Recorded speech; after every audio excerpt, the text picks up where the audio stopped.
How will we power our future? Can we create a healthy and clean economy? Climate One at the Commonwealth Club is at the forefront of the global debate about energy, economy, and the environment. Bringing together the brightest and most provocative leaders of our time, Climate One is the place where big ideas get heard. With thoughtful and insightful discussions on policy, business, science, and culture, Climate One founder Greg Dalton gets to the heart of the matter. It's our future. It's time to come together. Coronavirus outbreaks among workers on farms and at food processing plants put a spotlight on weak links in our food system. Farmers are hurting as people shun restaurants. Food banks have seen a surge in demand that has required distribution support from the National Guard. Joining us today to discuss feeding a nation under quarantine are Lisa Held, senior reporter at Civil Eats, Karen Ross, secretary of the California Department of Food and Agriculture, and Helene York, professor at the Food Business School of the Culinary Institute of America. And later, new kinds of meat that come from plants and laboratories. The future of food, today on Climate One. I want to begin by going out to a farm. Shea Myers calls himself a third-generation farm kid. His company, Hawaii Produce, grows onions and other crops on the Oregon-Idaho border. And like thousands of farmers, he was caught off guard by the drastic effects of the COVID-19 had on his business. Climate One's Andrew Stelzer asked Myers to talk about what he's been through and how he's trying to adjust his business model for this new reality. As 2020 began, business was good at Oahe. Over the past few years, their customer base had been growing. And with 1,200 acres of onions, Shea Myers says everything was running pretty smoothly. In February and really March is when we started to feel it. With COVID, the impact for us was initially a whole bunch of purchasing. A lot of people went to the grocery store and they wanted to stock up, and an onion is one of those things that's not going to go bad like a banana in 3 or 4 days. And so in lieu of buying bananas, people were buying things like onions and potatoes and carrots and, some of these hardy vegetables. And initially we saw a spike, 40% probably increase in total sales. Even though we lost 80% of our food service business, the retail side just picked up significantly. So the month of March was very, very heavy sales, followed by some of the lowest sales that we've ever seen. I mean, like an 80% swing. We were only selling 20% of our normal volume.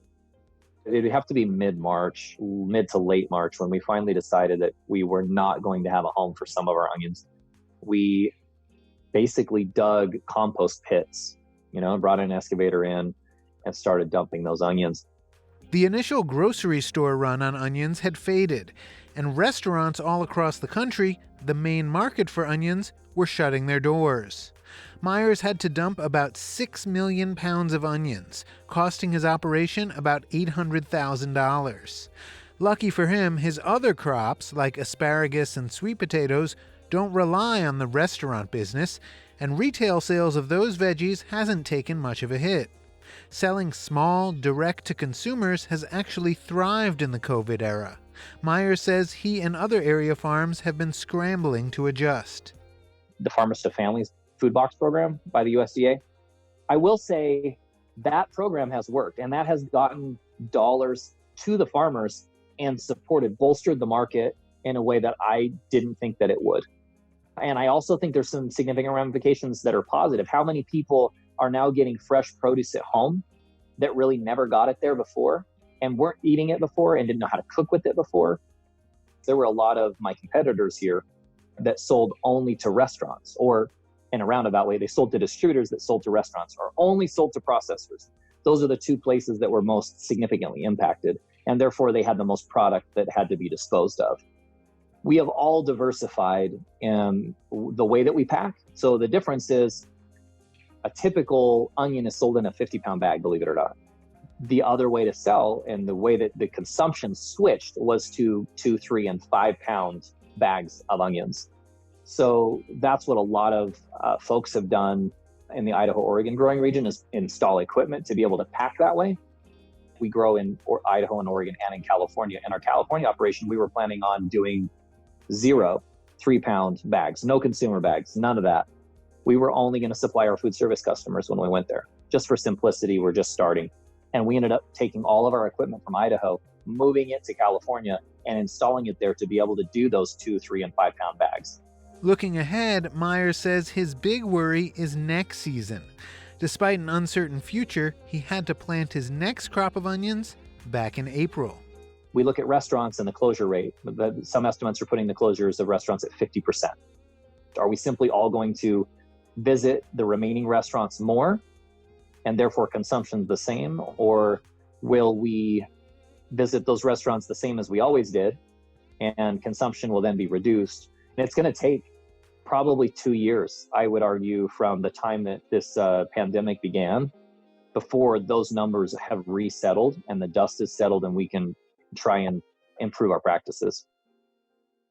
That was Shay Myers of Owyhee Produce on the Oregon and Idaho border. Karen Ross, a lot in there, just gut wrenching, dumping 6 million pounds of onions, a lot of waste. Tell us the story as you see it. Go back to that early March. There's a lot in there. I'd like to get your response to that. Sure. So the abruptness, to shut down the economy, that abruptness is what really caused this distribution channel challenge that we had. And Shay talked on several things. One is that with food service, few people realize that today, slightly more than 50% of our food dollars is spent out of the home.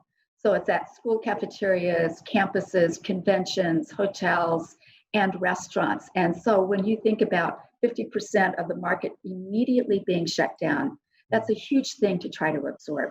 And what he talked about is what we saw here in California. If the product was one that could be repackaged, it was, but that requires equipment and people and training. If your whole business model is around the retail sales, you don't necessarily have people who could sell to food service and vice versa, going from food service to immediately going into that retail type of setting. So that's what we saw in some of the instances of some of the food, is that it was just trying to adjust as rapidly as we possibly can and trying to figure out, is this going to be worth it? Like, they made a determination fairly early. It's worth it for us to bring the equipment from Idaho to California. But, in a dairy line, when all you're doing is packaging, one whole line is that packaging for school food lunches, and you don't know if those kids are still going to be able to get those lunches. Immediately, we didn't know if we were going to be able to distribute that. Those were the things that caused the disruptions, that caused those issues of having to plow under, turn into compost, or dump milk. Helene York, your phone started ringing in March. People were calling you when this the COVID crisis really started to unfold. Who called you and what did they want? Well, I worked at the time with a national contract food services company. That's the other half that Karen was referring to. We run the restaurants at corporations, others in the field at colleges, museums, and so forth. And what that means is we are providing food for employees of those companies. It is a really, really large sector of the restaurant industry. And when we shut down 100 restaurants over the course of 10 days, which was enormous, and more came. And so we had built over a 20-year period relationship with some of the smaller farmers and their cooperatives, especially in Northern California and Southern California. And they had become dependent, maybe, or another way of saying is they had a very good relationship with the chefs at our restaurants that bought their produce. And this was March, when the harvests were just beginning. I mean, the crops that were planted in January were just available, and they were just about to sell. They had gone through sort of a 2-3 month period where they hadn't been selling that much because of the cold weather. They were going to make their spring harvest dollars, and all of a sudden we were shut down. And so we tried to work with Feeding America, with Project Open Hand, with Chefs to End Hunger, where we have a partnership really for prepared food. So at the end of a lunch service, there's always some food left over. And so we donate it to places that serve prepared food. But honestly, we couldn't satisfy the demand of the local farmers the way we could when the restaurants were open. We didn't have an unlimited supply of money to just buy things and donate them. And so we encouraged a number of our managers who were still employed by our generous clients to set up community-supported agriculture boxes. And that was a way to support the farmers, but they all had to pivot. They had to go from packing those 50 pounds of product that they would send to a contract restaurant or an independent restaurant, and now they had to put them in boxes. And you can't give local people a box of 10 pounds of onions. They can't afford it, they can't store it. You know, you have to then build a whole new process, as some of these farmers did. And I applaud them, but it was tough going for a long time. Lisa Held, you've written about the local food revolution moved online and how some small farms adapted and pivoted online, as well as the food hubs that did a good job. Tell us about that reporting you did. Sure. So I think, we've been reporting on how COVID-19 has affected the food system at Civil Eats since the beginning, and everything that Karen and Helene just said, and everything Shay expressed, really, we've been talking to farmers all over the country who have had similar experiences. And in terms of these small farms that sell into local and regional markets, it depends on where you are in the country and what you sell and a million factors. There's certainly a lot of diversity, but one thing we definitely were seeing across the country is that farmers saw a lot of increased demand from consumers who are home and wanted food at home, direct to consumer. But the problem is, you can't just pick up and bring them. You need a marketing channel. So a lot of, and actually depending on where you were in the country, farmers markets, some of them shut down, some of them stayed open, and farmers were packaging things differently and doing no contact pickups, but it really just depended on where you are in the country. So a lot of farmers went totally online, which it's very effective, but requires extra labor, extra packaging, so just so much time, essentially creating a whole new business model at the time when you're transitioning into harvest season. Karen Ross, your thoughts on a shift toward more of a plant-based diet? We know that methane is a big climate eating gas from cows, big climate footprint from dairy and meat processing. Could we be going more toward a less meat, more climate-friendly diet in this COVID context? So I think that we need to be very careful here because of early studies that have been refuted by UC Davis, and Dr. Frank Metliner provides very good factual information to help people understand the actuality of that. We also have to understand that we cannot turn all of the land that's now in rangeland grazing into cropland because it's not suitable for crops. It's suitable for animals on the land. Animals on the land working nutrients back into the ground are part of regenerative agriculture. But do we need to mix up our diets with more plant-based? Yes. We see where the growth is happening, especially is in what have been emerging economies, but now with COVID, they're being set back. People want more protein as part of a balanced diet to help themselves. And so we can't ignore that fact. We can't ignore that fact of all the herdsmen in Africa who make their living from cattle. It's how we manage the land and manage the numbers to do more rotational grazing so that we can have a healthy ecosystem and part of a healthy diet. But we cannot all consume at the rate of meat consumption that we have been. That's not sustainable. And I think that we need alternatives to be able to sustain the world's population with the population growth that we're experiencing and will continue to experience. Long before the coronavirus began disrupting America's massive meat industry, proteins from plants and the cells of real animals were promising to upend the way we consume chicken, pork, and beef. Here to discuss the wild new world of meat lookalikes are Sophie Egan, author of How to Be a Conscious Eater, Making Food Choices That Are Good for You, Others, and the Planet, and Chase Purdy, author of $1 Billion Burger, Inside Big Tech's Race for the Future of Food. Sophie Egan, as people get more conscious about climate change. There's sort of a conversation about the future of protein. There's the cell meat people or camp, and there's the vegans. So how are they similar and how are they different? Yes, the future of protein, I would argue, is far more diversified, or could be far more diversified than those two camps. We can certainly get into the many parallel pathways that are needed, given the scale of the protein, the need for the protein shift in terms of feeding the growing population in ways that really stay within planetary boundaries. That is the carrying capacity of the Earth. As far as how those camps are different, I mean, what's interesting is, cell meat, and certainly my colleague here, Chase, can speak to this in far more detail, but is essentially saying the idea of slaughtering animals is crazy, and yet people want to eat meat. So in the future, let's not have factory farms, and let's cultivate the meat from cells, and thinking of these along the lines of breweries and lots of other foods. We're very accustomed, especially in the U.S. with highly processed foods. We're highly accustomed to foods that come from laboratories. The plant-based meat folks are similarly creating kind of replications of what are commonly consumed as burgers and so on, but 100% from plant-based ingredients. So ingredients that are at some point in their origin, they came from the ground.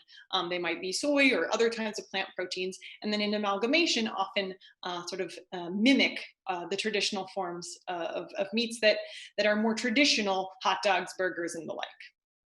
Right, a lot. Yeah, there's all sorts of those things coming out now. Chase Purdy, let's talk about the terms, because and it's something that's new and disruptive. What terms take hold, have a lot to do with the way new products or concepts are perceived. There's clean meat, cultured meat, lab meat. Help us with the nomenclature here for this new in this new area. Right, yeah, the terms span the gamut, and they get as weird as motherless and fatherless meat, and as sort of clinical as in vitro meat. Yeah, this space has absolutely been arguing over, and continues to argue over, what it wants to call its product. They, not so long ago, were really touting this sort of aphoristic clean meat, which sort of is meant to like evoke clean energy. But then the guy who brought this to the public's eye back in 2013, who's in the Netherlands, basically said, this doesn't work in Dutch. It sounds like it's being run through detergent. And so there's a lot of debate over what to call this. In the book, I chose to go with cell cultured meat or cultured meat, because that's sort of very scientifically straightforward, even if it doesn't sound the most appetizing. And it gives people maybe an idea of how it is created. It is these companies are definitely going to be grappling over this, especially as regulators start thinking about and making decisions about how this will be labeled on food packaging for people, so that it's clear for consumers. So we'll see where it ends up. But right now, it looks like the USDA and FDA are currently in their documentation using cell cultured. So we'll see what happens. When I read clean meat, it reminded me of, I vividly remember reading Eric Schlosser's Fast Food Nation and talking about how many parts of, I don't know, dozens of cows are in one hamburger, and basically saying there's cow manure in your hamburger, traces of it. And so I thought clean meat was sort of a jab at the traditional cattle beef, because they're saying, hey, there's no poop in this clean stuff. Tell us, Chase Purdy, how is it made? I mean, clearly there's growing fat tissue and muscle tissue equals real meat, but how is it made? Right. Well, I mean, you basically do need three things to make cell cultured meat on a simplified level. You need the animal, which typically these technicians will go out and you can just do a pretty harmless biopsy on a cow or a chicken or a pig or what have you. Collect cells. They typically want stem cells. And once you have these cells in a lab, they establish cell lines so that they don't have to keep going back out to animals very often. Once you have an established cell line, you can take a handful of these cells and you stick them in what's called a nutrient-dense liquid medium, or a serum, which, if you want to think about how this works in our own bodies or in animal, livestock bodies, blood is what really is transporting lots and lots of nutrients throughout our systems, feeding our cells everything that they need. Blood is very rich in like protein and certain amino acids and all of these sort of things that allow cells. It really makes them happy. It allows them to sort of replicate over and over again.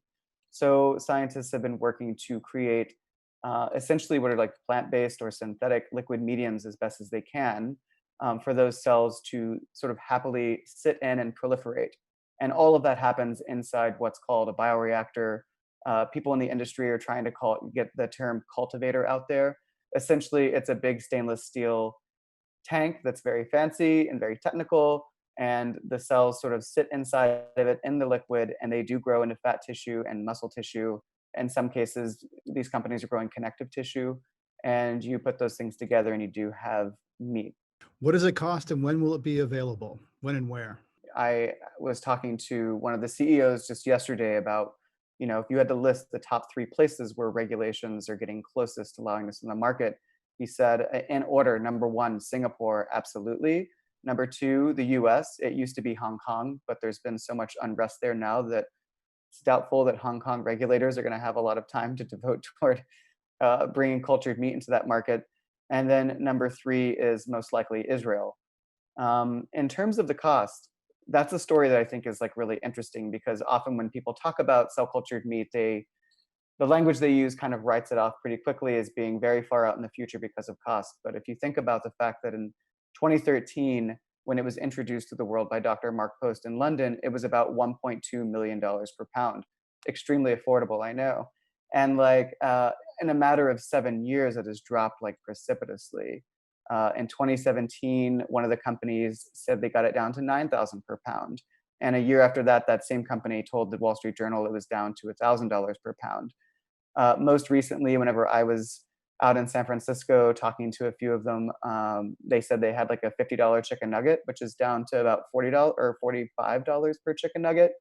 And a company in Israel that I've spoken to in the last week or so, they're aiming and say they're very close to having, and again, this is kind of far out, I guess, but by 2022, they're on track to having about meat to about $10 a pound. So it's dropped precipitously, the price, and that will only drop faster as these companies start building their new pilot production facilities, which 5 of them are doing.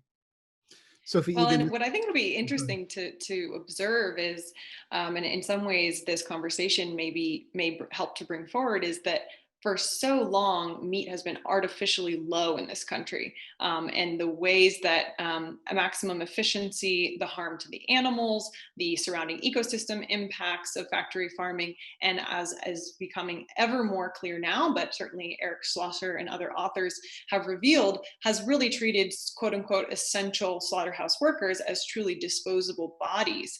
And so there's a lot going on in food, not only in the protein space, more broadly around a notion of true cost accounting.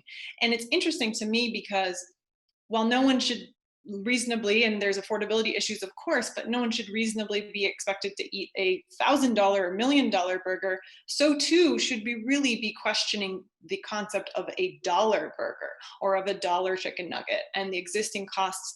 And I think in general with protein shift that's occurring in the many different sort of pathways to more sustainable, more nourishing protein alternatives may help to bring some of those true costs more into light as meat actually becomes more, meat and red meat in particular, may become more of special occasion items. Dr. Walter Willett is one of the most cited scientists, and he's started to encourage Americans to think of meat like lobster, something you have maybe once a year. And that cost, reflects the less frequent nature of it. But Chase Purdy, do we know that these lab meats are actually better for the environment? People know a lot about cows, methane from cows is a problem, but do we know for sure that if you consider all the energy that goes into a lab meat burger, that it's less harmful to the climate than a cow? The short and blunt answer to that is no, we don't know, because none of these companies have actually produced life cycle analyses to what their actual production process looks like.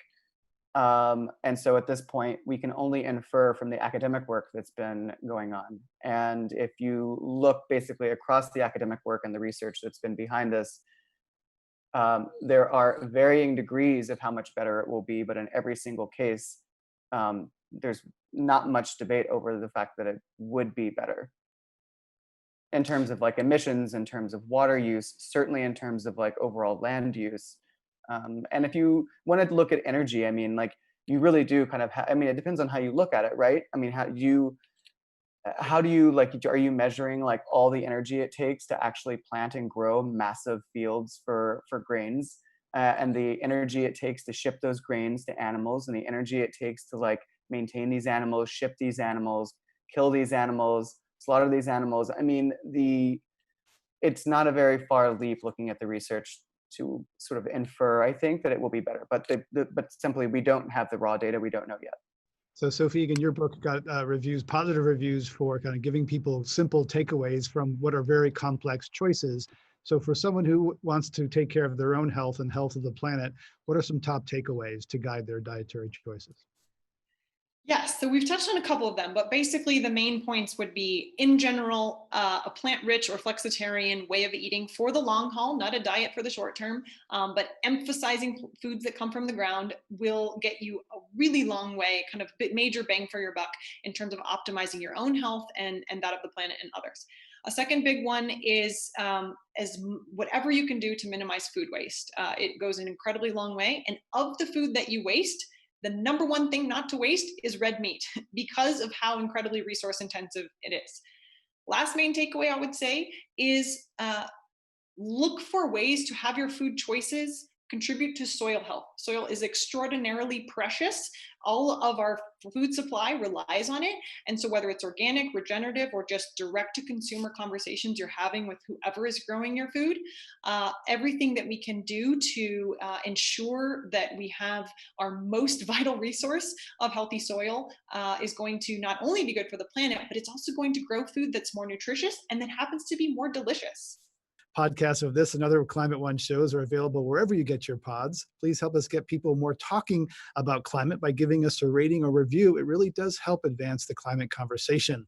Thanks for joining us, Line. We'll see you next time, everybody.